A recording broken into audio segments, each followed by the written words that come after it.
안녕하십니까, 이진우입니다. 한화그룹이 오늘 대우조선해양 인수계약을 체결합니다. 이 인수 절차가 마무리되면 한화그룹은 49%의 경영권 지분을 갖게 되는데요. 대우조선해양은 주인 없는 회사라는 꼬리표를 이제 21년 만에 떼게 됩니다. 공무원들이 업무용 기기로 틱톡을 보는 걸 금지하는 법안이 미국에서 통과됐습니다. 틱톡에 대한 미국 정부의 규제가 점점 더 심해지는 것 같습니다. 국민연금이 해외 투자를 할 때 환해지를 좀 더 할 건지 말 건지를 오늘 결정한답니다. 국민연금이 환해지를 더 하게 되면 외환 시장에도 꽤 영향을 주게 되는 거라 관심이 모아지고 있습니다. 조금 전에 말씀드린 이 세 가지 뉴스 오늘 자세하게 정리해 보겠습니다. 12월 16일 금요일 손에 잡히는 경제, 광고 잠깐 듣고 시작합니다. 경제 뉴스들 정리해보는 시간, 오늘도 서울경제신문 서은영 기자, 손에 잡히는 경제의 박세훈 작가, 그리고 행복자산관리연구소 김현우 소장, 이렇게 세 분과 함께합니다. 어서 오세요. 네, 안녕하세요. 일단 제일 어려운 뉴스부터 들어보죠. 국민연금이 해외 투자를 할 때 환해지 비율을 늘리느냐 마느냐를 두고 오늘 결정을 한다. 그렇습니다. 이게 무슨 내용입니까? 네, 일단 환해지라는 건 해외 투자나 수출, 수입 같은 걸 할 때 미래 환율이 변동할 경우에 발생할 수 있는 손해를 막기 위해서 지금 기준의 환율로 고정시켜 놓는 겁니다. 그러니까 예를 들어서 환율이 1달러에 1,400원일 때 14만 원으로 100달러를 바꿔서 그 100달러로 미국 주식을 샀는데 한 달 뒤에 보니까 주가는 그대로라서 100달러는 잔고는 그대로인데 환율이 1,300원으로 떨어졌으면 이걸 다시 원화로 바꿨을 때 13만 원이잖아요. 아까 갈 때는 14만 원이었는데 올 때는 13만 원이 돼버렸죠. 이걸 이제 환차손이라고 하는데, 이런 환차손을 막기 위해서 나중에 환율이 어떻게 되든지 간에 지금 환율로 고정시켜 놓는 걸 환해지라고 합니다. 그런데 최근 정부가 국민연금이 보유하고 있는 해외 투자 자산 중에 10% 정도는 최소 6개월 동안 환해지를 해달라 이렇게 요청을 했고, 오늘 마지막으로 열리는 국민연금 기금운용회라는 게 열립니다. 여기에서 그 결정이 내려지는 거죠. 환해지를 해달라는 건 해외 투자를 할 때 환율의 변동을 국민연금이 막아달라는 거고. 그렇습니다. 예를 들어서 집을 팔고 미국 주식을 사서 미국 주식에서 10%를 벌었는데 그동안 집값이 20%가 올랐으면 나는 미칠 노릇이잖아요. 그렇죠. 그러니까 집값의 변동은 일단 묶어두고 난 미국 투자하러 가야 되는데 그러니까 이제 뭐 예를 들면 전세를 주고 뭐 간다든가 이런 식으로. 네, 맞습니다. 그게 이제 일종의 환해지 같은 건데 국민연금이 그 환해지를 하면 뭐가 달라지길래 정부가 국민연금 보고 이런 아쉬운 소리를 하는 겁니까? 이 달러 환율 상승을 눌러보려는 의도입니다. 그러니까 달러 강세가 이어지는 걸 좀 눌러보자, 달러 환율을 안정화시키자라는 건데, 환해지를 하게 되면 그 과정에서 시중에 달러가 공급되는 효과가 있어요. 그러니까 왜죠 그게? 환해지를 하려면 환해지 하는 만큼 선물한 매도라는 걸 해야 되는데, 예를 들어서 국민연금이 은행에다가 6개월 후에 100만 달러를 줄게. 그런데 지금 환율로 사달라. 원화를 바꿔달라라고 하는 거죠. 그러면 은행은 수수료를 받으면서 알았다, 6개월 후에 100만 달러 갖고 오면 지금 환율을 적용해서 바꿔줄게. 이 은행이 이렇게 하는 걸 선물할 매입이라고 합니다. 그럼 은행이 환율을 얼음땡 할 때 얼음 이렇게 만들어주는 거죠? 그렇죠. 그 얼음 하면서 수수료를 받는데, 그럼 은행은 어떻게 하느냐. 해외 은행으로부터 바로 100만 달러를 빌려옵니다. 지금 당장? 지금 당장 빌려와서 그 달러를 그대로 갖고 있으면 나중에 환율이 떨어졌을 때 손해를 볼 수 있잖아요. 그렇죠. 은행이라고 어떻게 환율 변동을 막아요? 그렇죠. 그 빌려온 100만 달러를 바로 시장에다 팔아버립니다. 원화로. 지금 환율로. 그래서 아예 지금 팔았다고 생각하고 그 돈을 쥐고 있다가. 그렇죠. 이자만 내고, 그리고 원화가 생겼잖아요. 100만 달러어치. 그 원화는 또 대출을 해주고.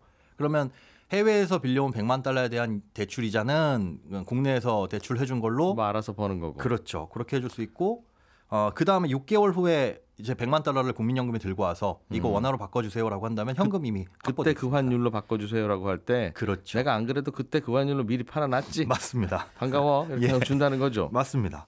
그렇게 선물한 매도, 국민연금이 선물한을 매도하고 은행이 선물한 매입을 하게 되면 시중에 그만큼의 달러가 공급되니까 환율을 그만큼 안정시킬 수가 있죠. 해외 투자 나가는 사람들이 환율을 고정시켜 주세요라고 하면 은행들이 알겠습니다라고 하고 그만큼의 달러를 빌려다가 먼저 팔아버리니까 딱 그때 그 환율로 고정하기 위해서. 맞습니다. 그렇게 되면 이제 달러가 풍부해지는데, 국민연금이 지금 해외 투자하고 있는 돈이 9월 기준에서 3,355억 달러예요. 우리 돈으로 440조 원이 넘는데 이 중에 10%만큼 환해지 한다면 330억 달러 정도가 외환시장에 바로 공급이 되는 거죠. 그런데 이거는 그렇게 하면 은행이 달러를 빌려와서 팔아야 되니까 일단 외채가 늘어날 거고 은행 빚이 늘어날 거고. 맞습니다. 나중에 국민연금이 해외 투자에 성공하든 실패하든 마치고 돌아왔을 때 달러가 들어와야 되는데 네. 그 달러를 미리 들어온 걸로 치고 팔아버리자 그 말이군요. 맞습니다. 어차피 뭐 해외 주식 그만큼 팔아가지고 달러를 가져올 테니까 약속을 했으니까 그리고 은행 입장에서 수수료도 받았으니 예. 그렇게 돌아가는 겁니다. 알겠습니다. 고시 공부하고 있는데 합격한 걸로 치고 자동차 한 대 사주세요, 부모님. 이제 그 얘기군요. 네, 확실하게 합격한다는 가정하에 가는 거죠. 알겠습니다. 네. 근데 국민연금은 해외 나갈 때, 네. 해외 투자 나갈 때 예. 지금까지는 환해지를 안 했습니까? 현재 기준으로는 할 수는 있습니다. 그러니까 5% 플러스 마이너스 5% 범위 내에서 할 수는 있는데 안 하고 있었어요. 2018년부터 별도의 환해지 안 하고 그냥 환 오픈을 하고 있었는데 이 환해지를 하지 않았던 이유는 그게 더 유리하다고 판단했기 때문입니다. 예. 그러니까 국민연금연구원이라는 곳에서 2010년부터 작년까지 약 한 11년 동안에 이 환율 변동으로 인한 수익률 변화를 분석을 했는데 가장 마이너스가 크게 났을 때는 마이너스 14.21% 그리고 플러스가 환율로 인해서 수익을 봤을 때는 12.13%까지 올라갔었어요. 그러니까 이 해외 투자만으로 봤을 때는 마이너스가 날 때도 있었고 뭐 플러스가 날 때도 있었고 이때 환해지를 했다고 가정을 하니까 실제로 수익률에 긍정적인 영향을 미치기도 했습니다. 그러면 이것만 봐서는 이제 환해지를 하는 게 좋은데 국민연금이 갖고 있는 게 해외 자산만 있는 건 아니잖아요. 네. 오히려 국내 자산이 더 많은데 이 국내 자산과 해외 자산 모두를 평가를 했을 때는 환해지를 한다고 해가지고 그렇게 크게 의미는 없더라. 오히려 수익률이 오르는 효과가 나타나지 않더라라고 판단을 한 겁니다. 왜냐하면 과거 데이터를 분석해 봤더니 보통 이제 달러가 약세를 보이게 되면은 환차손이 발생을 하지만 네. 코스피는 강세를 보이는 경우가 많더라. 그러니까 국내 시장에서 수익이 나는 거죠. 그리고 달러가 강세를 보이게 되면은 국내 시장에서는 뭐 마이너스가 나더라도 환차익이 발생을 하는 거고요. 그것들을 종합적으로 국내 자산과 해외 자산을 통틀어서 봤더니 환해지를 하는 효과가 이미 여기서 발생을 하고 있고 장기적으로 봤을 때는 오히려 이게 더 유리하다. 왜냐하면 환해지도 비용이 들어가니까요. 그래서 굳이 비용을 쓰면서 환해지를 하지 않더라도 환해지 효과가 있으니 하지 말고 2030년까지는 이대로 환 오픈을 한 상태로 가자라고 판단을 한 거고요. 여기에다가 최근에 뭐 미국 금리 쭉쭉쭉 오르고 있으니까 이렇게 한미 금리 역전이 오랜 기간 계속되면 달러 강세도 더 오랜 기간 지속될 것이다. 그러니까 그 환차익에 대한 부분을 포기할 수 없으니 이렇게 가자라고 판단을 하고 그냥 환해지를 안 했다. 그렇죠. 그렇게 해놓은 상태인데 이 상황에서 이제 정부가 이런 요청을 하게 되니까 사실은 만약에 그렇게 돼서 마이너스가 났을 경우, 손해가 났을 경우 혹은 수익을 못 봤을 경우에 책임은 누가 질 거냐. 이 부분이 사실 관건인데 이에 대해서는 언급된 바가 현재는 없습니다. 국민연금 보고 좀 미리 달러를 팔아달라는 건데 네. 우리가 알아서 잘 하고 있는 걸 왜 정부가 뭐라고 합니까? 라고 하는 게 국민연금의 내심인 것 같고. 그렇죠. 근데 그 중요한 부분이 오늘 이제 결정이 나는 거죠. 국민연금은 곧바로 달러를 사서 밖에 나가서 테슬라 주식을 샀다가 10%가 내렸더라도 네. 그 사이에 달러 가치가 10% 올라가면 그렇습니다. 투자 손실을 다행히 안 받네. 이제 네. 이런 효과를 노리기 위해서 환해지를 안 한다는 거죠. 네, 그것도 보고 투자 포트폴리오를 짜고 있는 거고요. 예. 정부가 환율이 좀 내리긴 했는데 아직도 많이 불안한가 봅니다. 그런 게 깔려 있다는 거죠. 앞으로 더 많이 올라갈 수도 있다는 판단을 하고 네, 물 밑에서 이런 협상을 하다가 네. 들켰군요. 알겠습니다. 박 작가님, 네. 미국에서 공무원이 이 공무용 기기로 네. 업무 중에 틱톡을 볼 수 없게 하는 법안을 통과시켰다는데 그렇습니다. 이거는 업무 중에 뭐 딴짓하지 마세요라는 뜻입니까? 아니면 다른 딴짓은 해도 되는데 틱톡은 안 됩니다라는 뜻입니까? 다른 딴짓도 하면 안 되긴 하는데 예. 특히 틱톡은 안 된다. 요건 이제 아예 법으로 박아버린 겁니다. 틱톡을 규제하려는 움직임은 트럼프 전 행정부 때부터 꾸준히 이어져 오고 있는데 예. 이제는 법안으로 규제가 되기 시작을 한 거예요. 일단은 공공기관에서 사용 못하는 걸로 규제를 시작해서 점점 더 규제 범위를 넓혀 나갈 걸로 보이는데 예. 지금 상원하고 하원에는 공공기관뿐만 아니라 미국 전역에서 아예 틱톡 사용을 못하게 하는 법안들도 올라가 있거든요. 일반 미국인들이 쉬는 시간에도 못하게? 네, 네, 틱톡 와. 사용을 아예 못하게끔. 물론 당장 통과는 안 될 수도 있지만 점점 더 규제를 강화하는 길로 미국이 걷고 있는 건 분명한 것 같습니다. 왜 그래요? 틱톡이 무슨 마약입니까? 이게 미국 정부가 왜 그렇게 틱톡을 규제하느냐에 대해서는 예. 여러 가지 설들만 있고 뭐 하나 분명하게 이거구나 하는 건 없는데 제가 어제 취재하면서 들었던 얘기는 이런 거예요. 국가들마다 정보기관들이 있잖아요. 우리한테는 국정원 같은 예. 그런 기관들이 다른 나라의 정보를 취합하는 방식에는 사람을 활용하는 방법이 있고 쉽게 말하면 스파이죠. 조금 어렵게 말하면 휴민트. 아 그렇습니다. 네. 통신 기술을 이용해서 감청을 하는 방법이 있고요. 예. 이 두 가지가 대표적인 방식인데 오신트라는 방법도 있습니다. 이게 뭐냐면요. 예. 공개 정보라는 뜻의 오픈 소스 그리고 정보라는 뜻의 인텔리전스를 합쳐서 부르는 말인데 공개 정보 분석이라는 뜻이거든요. 우리말로 하면. 이건 정부나 공공기관, 기업, 대학, 언론사 이런 곳들이 공개한 각종 통계, 영상 자료, 사진물, 기사들을 다 긁어 모은 다음에 네. 거기서 새로운 정보들을 추려내는 겁니다. 근데 이걸 스파이가 한다고요? 기껏 보내놨더니 구글로 검색하고 있어요? 그 정보기관들이 다 정보를 취합해서 거기서 새로운 정보를 분석해내는 거죠. 요원들이 그렇습니다. 예. 근데 이게 뭐 대단한 거냐 하실 수도 있는데 어차피 예. 다 공개된 거니까요. 올 초에 러시아가 우크라이나를 공격할 거라는 걸 정확하게 예측한 기관이요. 미국 CIA도 아니고 영국 보안국도 아니고 오신트로 모은 정보를 분석해가지고 글로벌 기업들한테 파는 곳이 있어요. 소규모 정보업체인데 여기만 정확하게 예측을 했습니다. 이제는 온 세상의 정보는 알려면 알 수 있다. 네. 굳이 스파이 필요 없다. 그렇습니다. 다만 그걸 해석하는 게 문제지. 그렇죠. 그런 얘기군요. 예. 그렇습니다. 근데 이 오신트를 활용을 하려면 일단 최대한 많은 정보들을 끌어모아야 돼요. 아주 사소한 정보들이라도 예. 그걸 다 모아서 분석을 해야 되니까요. 근데 이 오신트 능력이 서방의 정보기관들보다는 중국의 정보기관이 훨씬 더 뛰어나다고 평가를 받고 있습니다. 예. 왜냐하면 말씀드린 것처럼 오신트를 활용하려면 진짜 많은 정보들을 입수를 해야 되는데 예를 들어 미국 같은 경우는요. 정부가 기업들한테 그 기업이 갖고 있는 정보 좀 주세요라고 하기가 어렵습니다. 예. 달라고 하면 기업들이 우리가 왜? 라고 당연히 하겠죠. 네. 그러니까 민주국가에서는 이게 안 되는 겁니다. 기업이 갖고 있는 정보를 정부가 가지기가 힘들어요. 근데 중국은 다르죠. 기업이 갖고 있는 정보는 정부가 다 볼 수 있습니다. 네. 기업들이 우리가 왜 하기가 힘들잖아요. 그러다 보니까 서방 국가들은 오신트보다는 스파이나 감청을 활용하는 쪽으로 더 집중해서 정보 분석을 하고 있는 반면에 예. 중국은 일찌감치 이 오신트 쪽으로 전문가들을 키우고 집중을 하고 있습니다. 오신트에 거의 올인했다고 해도 과언이 아닌데 그러니 미국 정부 입장에서는 중국의 이 오신트 능력에 대해서 경계를 아주 강하게 하고 있어요. 이게 중국이 전 세계에서 정보를 이것저것에서 다 CCTV를 비롯해서 뭐 다 끌어들여서 네. 정보를 판단한다는 건데 그렇습니다. 그게 미국인들이 업무 시간에 틱톡 하는 거랑 무슨 관계냐는 거죠. 틱톡을 미국 사람들이 깔면요. 예. 그 사람들이 일단 개인 정보는 틱톡이 다 가질 수가 있습니다. 예. 그렇죠? 그러면 이 사람들이 주로 어떤 걸 좋아하는지를 알 수 있고요. 미국인들이 네. 어디를 자주 가는지를 알 수 있고요. 댄스를 좋아하고 햄버거 집을 자주 간다 알 그렇죠. 수 있죠. 기업 안에서 만약에 하게 되면 그 기업의 내부 정보도 어느 정도는 걸러낼 수 있습니다. 공공기관의 위치도 알 수 있고요. 위치 정보를 활용할 수가 있으니까요. 뭐 그런데 위성으로 볼 수 있는 거 아니냐 하는 거죠. 위성으로도 물론 볼 수 있습니다만 예. 그 내밀한 정보들을 좀 더 볼 수 있다는 게 있다는 거예요. 틱톡을 사용하는 경우에. 예. 물론 틱톡뿐만 아니라 화웨이 스마트폰을 사용하는 경우도 그렇고요. 5G 통신망을 사용하는 경우도 그렇고요. 아무튼 이걸 미국인들이 사용했을 때만 가질 수 있는 정보들을 중국의 정보기관들이 입수를 할 수가 있다는 거예요. 틱톡 사진이나 영상 보냈는데 배경 화면에 뭐 있고 하면 그거는 다 볼 수 있다는 겁니다. 그래서 미국 정부는 이런 정보들을 가지고 중국 정보기관이 오신트 능력을 활용한 다음에 예. 미국의 국가 안보에 치명적으로 뭔가를 할 수가 있다라는 걸 경계한다라는 겁니다. 지금 그냥 듣는 느낌은 그럴지도 몰라라는 정도인 것 같은데. 그렇습니다. 사실은 그렇습니다. 정말로 그런지 아닌지는 알 수가 없는 거고 예. 틱톡 같은 경우도 계속 얘기하는 게 아니 우리가 입수하는 정보는요 저희 쪽으로 가져오는 게 아니라 미국 서버에 그냥 저장하고 거기서만 활용을 하는 겁니다. 네. 라고 계속 얘기를 하고 있는 반면에 그건 거짓말인 것 같아요. 그건 또 알 수가 없죠. 예. 미국 정부는 끊임없이 의심을 하는 거죠. 혹시 그럴 수도 있는 거 아닌가? 알겠습니다. 네, 여기서 우리가 알 수 있는 건 미국이 중국을 굉장히 두려워하고 있구나. 그렇습니다. 이런 정도로 것까지 시비 걸면서 진짜 치사하네라는 소리를 들을 것을 감수하면서까지. 네.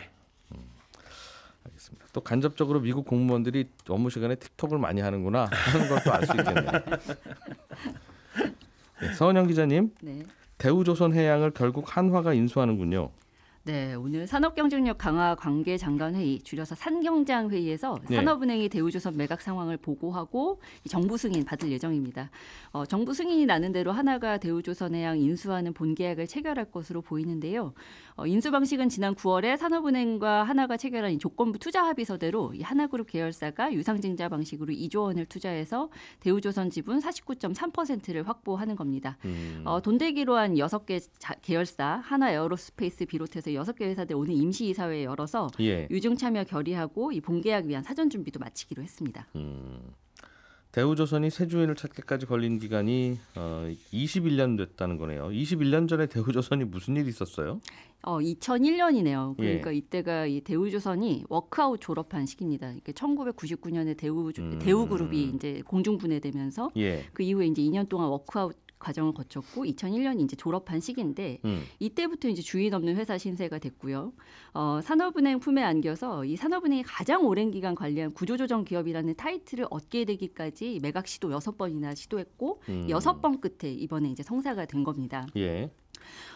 이게 왜 그 전까지 이렇게 안 풀렸느냐. 이게 워낙 덩치가 큰 회사입니다. 그러니까 이제 사실 이 정도 회사를 떠안을 만한 회사 자체를 좀 찾기가 쉽지가 않았던 거죠. 근데 그럼 이제 각 사업 부문 쪼개서 팔면 되지 않느냐. 그래서 실제로 이제 산업은행도 한번 쪼개서 팔아보겠다. 어차피 이제 대우조선해양이 상선, 특수선, 플랜트 이렇게 좀 사업부들이 나눠져 있으니까 이렇게 한번 쪼개서 팔아보면 좀 팔리지 않을까라고 했지만 뭐 노조가 당장 거기에 이제 반발하면서 나섰던 게 우리 회사는 물리적으로 쪼개 파는 게 불가능하다. 그렇게 반발하고 나섰거든요. 예. 말하자면 짜장면이랑 이 냉면 같이 만들어서 파는 뭐 식당이 있는데 이 냉면 부분이랑 짜장면 부분 나눠서 파는 게 불가능하잖아요. 사실 뭐 주방은 하나고 뭐 그럴 수 있겠죠. 공간 뭐 분리할 수가 없고 게다가 뭐 면 삶는 과정 결국 이 공정은 또 비슷하고 그러니까 이런 이유로 결국엔 물리적으로 불가능하다고 반발을 했었던 겁니다. 예. 게다가 이 방산 같은 경우에는 기술 유출 우려 때문에 해외에 팔 수도 없고요.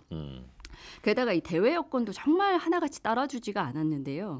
이 하나그룹이 2008년에 대우조선 인수에 나섰다가 1,900억 원 위약금까지 부담하면서 인수 포기한 전례가 있거든요. 계약금 냈는데 안 그렇죠. 샀다 이거죠? 네. 근데 당시에 이게 뭐 막상 속을 들여다봤더니 생각보다 돈도 많이 들 것 같고 재무구조도 안 좋다 뭐 이런 얘기도 있지만 뭐 2008년 우리가 딱 떠오르는 숫자지 않습니까? 이게 바로 글로벌 금융위기 시작된 해잖아요. 예. 그러니까 당시 인수가가 6조 3,200억이었는데 이 정도 대규모 투자 감내하기엔 시장 상황이 너무 안 좋았던 겁니다. 그리고 이때를 기점으로 해서 이 대우조선 재무 상황이 나빠지기만 했는데 이 산업은행 관리하에서 방만 경영, 부실 경영, 탈법 경영 이루어지면서 회사가 날로 망가졌습니다. 최근 10년간 이 누적 순손실이 7조 원이 넘고요. 부채 비율도 올해 상반기 말 기준으로 676%나 되는데 이 한마디로 가진 건 없고 빚으로 버티는 회사라는 겁니다. 그러니까 뭐 주인 찾기 당연히 더 어려웠겠죠. 산업은행도 굉장히 똑똑한 분들 많이 들어가는 은행인데 이게 정권에 휘둘리게 되면은 이 회사가 산업은행이 혼자 망가집니다. 할 수 있는 것도 아니죠, 그렇죠? 그렇죠, 그렇습니다. 보통 이런 사장님을 대선 캠프에서 내려보내고. 네. 그리고 산업은행도 결국엔 정부의 눈치를 봐야 되는 게 이제 관리하고 있는 회사가 어쨌든 우상향하는 흐름을 보여줘야 되는 그런 압박이 있었겠죠. 그러니까 예. 뭐 업황에 관계없이 계속해서 회사에 말도 안 되는 목표를 좀 하달하게 되는 경우도 있고. 노조도 대우조선이 주인 찾는 걸 싫어했겠어요, 그럼? 당시엔 그랬습니다. 네, 근데 이번에는 좀 달랐다고 하는데요. 그러면서 아마 이렇게 좀 급물살을 탄 것도 있는 것 같습니다. 그러니까 지금 전체 기간 놓고 보면 참 오래 걸렸다고는 하는데 이게 하나가 인수하기로 결정한 것은 1년 정도 걸릴 거라는 얘기도 있었거든요. 근데 예. 지금 이번은 예상외로 좀 속전속결이었던 게 이제 노조도 좀 그전하고 좀 분위기가 달랐던 것도 분명히 있고요. 네. 한화가 이제 10월, 11월 2달간 이 대우조선 실사를 진행을 했었는데 뭐 그닥 특이 사항도 없었고 또 그 사이에 또 새로운 인수 후보도 나오지도 않았습니다. 시장에서 들리는 얘기로는 이게 같은 조선사인 현대중공업이 직전까지 3년 동안 이 회사 인수 추진을 한 기간이 있었잖아요. 아, 대우조선과 합치려고. 네네. 그러니까 올 초에 이게 독과점 우려로 이제 해외 기업 결합 심사 받는 과정에서 결국 불발되면서 무산이 되기는 했는데, 근데 이 3년 기간 동안 이게 같은 선수끼리는 딱 보면 정말 다 알잖아요. 네. 그러니까 현대중공업이 이제 이 인수 추진한 3년 기간 동안 회계상 문제점 같은 걸 다 고쳐서 결과적으로는 지금은 겉과 속이 같은 회사가 됐다. 그래서 하나가 막상 들어가서 들여다봤더니 별다른 문제 없네. 이렇게 결론이 났다라는 얘기도 나옵니다. 또 그 사이 인수가가 많이 내려왔죠. 그러니까 아까 제가 6조 3,200억이라고 했었는데 예. 지금 이제 2조를 태우면 되는 회사가 됐으니까요. 그리고 또 한 가지가 이 체질 개선하고 경영 정상화하려면 빨리 기업 인수하고 이 정상화해서 조선업 슈퍼사이클 흐름을 타도록 준비해야 한다. 이런 컨센서스도 있었을 겁니다. 네. 이 보통 조선업 사이클이 대략 7, 8년 주기로 보는데요. 2014년에 불황이었고 지금 수주 실적이 좀 올라가는 호황기에 해당하거든요. 더욱이 주요 선박 교체 시기가 겹치면서 이 초호황기라고 하는 슈퍼사이클은 30년 주기로 보는데 증권업계에서 지금 2025년 정도에는 슈퍼사이클 시작될 거다. 이런 전망들이 좀 나오고 있습니다. 전 사는 회장이죠. 이동걸 회장이 지금 못 팔면 20년 기다려야 된다. 이런 말을 했었는데 이것 이것도 이런 맥락에서 얘기를 한 건데요. 조선업체들이 인기가 있을 때 팔아야 된다. 그렇죠. 네네. 그러니까 지금처럼 이 수주 잔고도 좀 늘어나고 있고 수익 구조도 좀만 하면 좀 개선되겠는데 뭐 이런 예. 기대도 있고 이럴 때 빨리 팔아야지 산업은행 입장에서는 돈도 한 푼이라도 더 받을 수 있는 거고 사는 입장에서도 뭐 살 때 이거 밑빠진 돈에 물 붓는 거 아니야? 이런 걱정할 수밖에 없는데 그런 위험을 조금이라도 줄일 수 있다라는 겁니다. 그래도 좋을 때 팔아야 손님이라도 좀 네. 있다. 네. 한화가 보고 가서 사가기로 했다는 거죠. 그렇습니다. 근데 여기는 뭐 누가 인수해 가면 인수해 간다고 말은 있는데 막 한참 또 뜯어보고 하다가 뭐 어디서 반대해서 못하기도 하고. 네, 그렇습니다. 또 마음이 맞으면 또 바깥에서 너희들 합치면 독점 아니야? 뭐 이러면서 또 네. 못하기도 하고. 맞아요. 이번에는 뭐 별 변수는 없습니까? 이게 본계약 체결 뒤에 이제 마찬가지로 공정거래위원회 기업결합 심사도 받아야 되고요. 아까 제가 현대중공업그룹이 결국에는 이제 해외 경쟁 당국에서 심사에서 이제 불발됐다고 했는데 네. 그때 이제 같은 조선사니까 너희들 합치면 이거 독과점 아니냐 이런 것 때문에 결국에는 이제 불발이 됐던 거거든요. 근데 아시다시피 하나 같은 경우는 조선사가 없으니까 이런 심사 과정 좀 무난하지 않겠냐라는 예측이 나오는 거고요. 아직은 별 걱정은 없다. 네. 그래서 여기까지 2, 3개월 정도 걸리면 아마 내년 상반기 중에 모든 인수 절차 마무리되지 않겠냐 이런 얘기가 나오는 겁니다. 네. 박 작가님, 네. 간단하게 요즘 이자율 얘기 좀 하나 해볼게요. 네. 코픽스라고 하는 게 이미 대출 받으신 분들이 통장에서 돈 이자 빠져나갈 때 적용되는 금리잖아요. 네. 변동금리일 때. 이게 굉장히 많이 높아졌네요. 이제 4%를 넘었습니까? 네, 11월 신규 코픽스 기준으로 4.43%인데 뭐 요새 다 오르니까 코픽스 올랐다는 것도 뭐 신기하진 않지만 그래도 예. 4% 넘은 건 처음 있는 일이거든요. 그래서 당장 오늘부터 새로 주택담보대출을 받으러 가면 코픽스 금리 4%에다가 또 은행마다 다른 가상금리 붙인 대출이자를 적용받게 되는데 이거는 이미 대출 받은 분들에게도 적용될 테니까 네. 다 5% 넘는 이제 이자 내고 있는 거네요. 그렇습니다. 그렇게 될 겁니다. 그리고 오늘 새로 빌리러 가시면 아마 금리 상단이 7% 중후반으로 올라가 있을 겁니다. 오늘부터. 네, 손에 잡히는 경제 여기서 마무리하겠습니다. 저는 11시 5분에 이어지는 손에 잡히는 경제 플러스에서 더 풍부한 이야기거리 갖고 오죠. 고맙습니다. 이진우였습니다.